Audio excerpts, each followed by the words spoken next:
Hello guys! Welcome sa ating part 2 sa pamamasyal natin sa Wetland Park, Hong Kong. Ayan, at nandito na nga ako sa may bungad na papasok.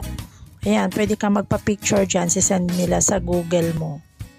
Yan, ang daming tao guys dahil free entrance at holiday. Kaya yan, ang daming pumunta, daming tao.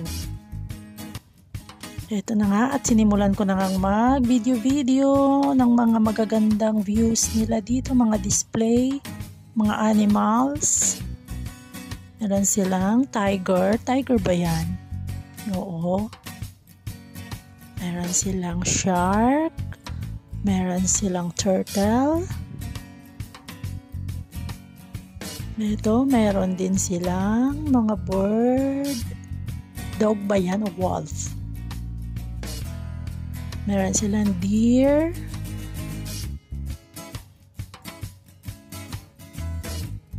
Ito, meron silang mga ducks. Wolf ba yung mga yan? Yung mga white. May white ba na wolf? Duck ba to or goose? Ayan. Ito, nakapasok na nga ako sa kanilang cave. Ito yung mga views sa loob. Ang ganda.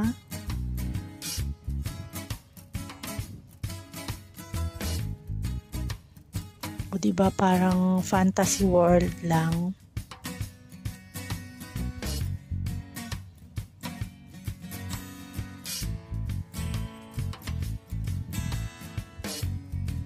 Sulit na sulit ang free entrance. Ang ganda pala talaga dito sa loob.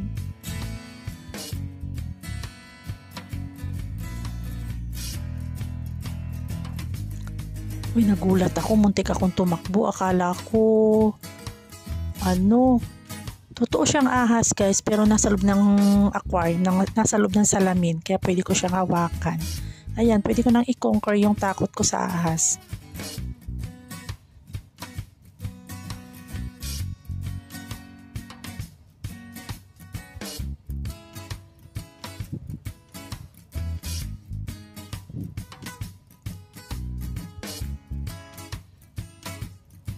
Daming magagandang views dito sa loob. Ayan, para kang nasa sa movie ng fantasy. Para kang nasa fantasy movies.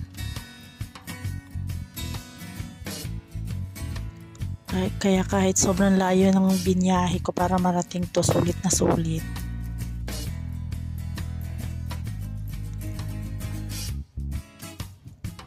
Ayan nga, at natapos ko na ngayong kabilang part ng wetland. Pupunta naman sa bandang right to.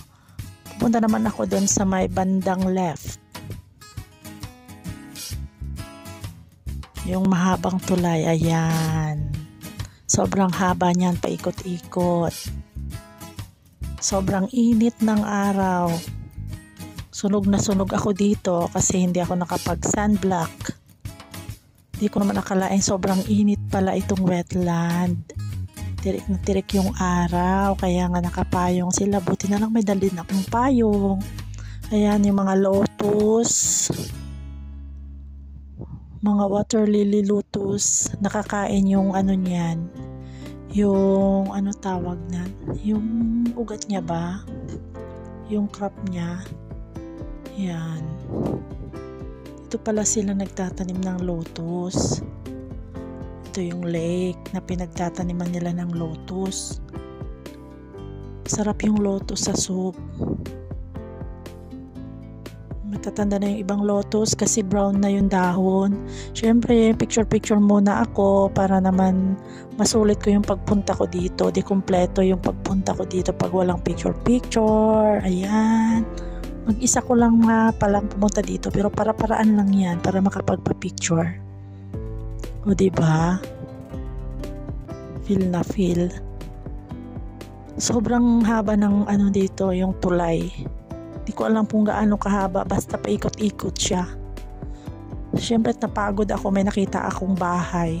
Pumasok sila, nakipasok na din ako, na curious ako. Ano kaya mga sinisilip nila doon? Makisilip nga din.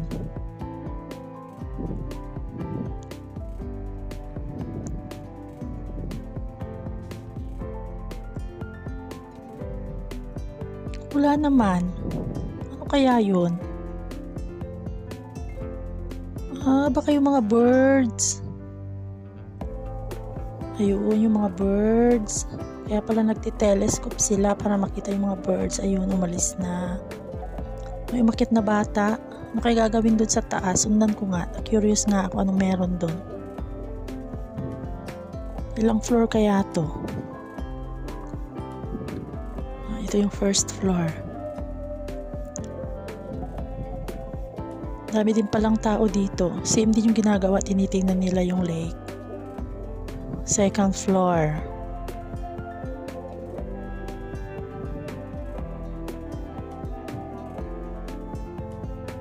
Bumaba ulit yung bata. Third floor.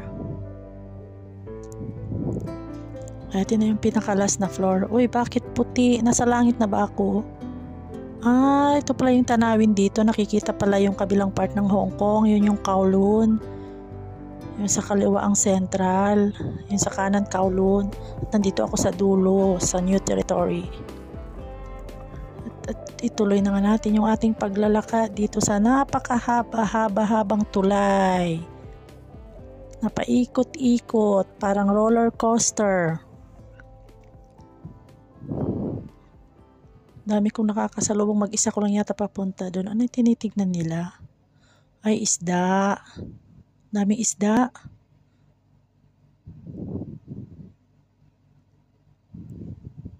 Daming tao talaga dito kasi kahit sobrang init. Kasi nga free entrance, kaya yan. Daming pumunta.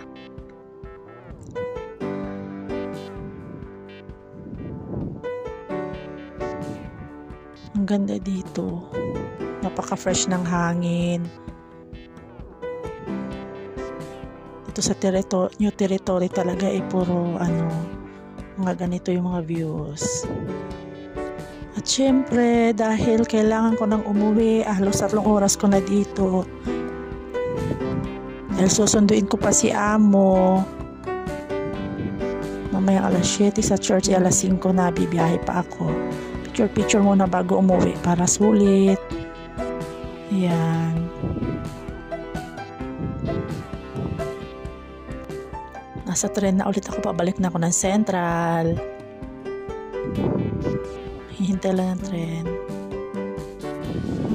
Ay, sobrang sakit ng paa ko. Pagod na pagod ako buong araw, lakad ng lakad. Sana hindi ako malate sa pagsundo kay Amo. 5:30 na, 7 ko siya susunduin. Thanks for watching!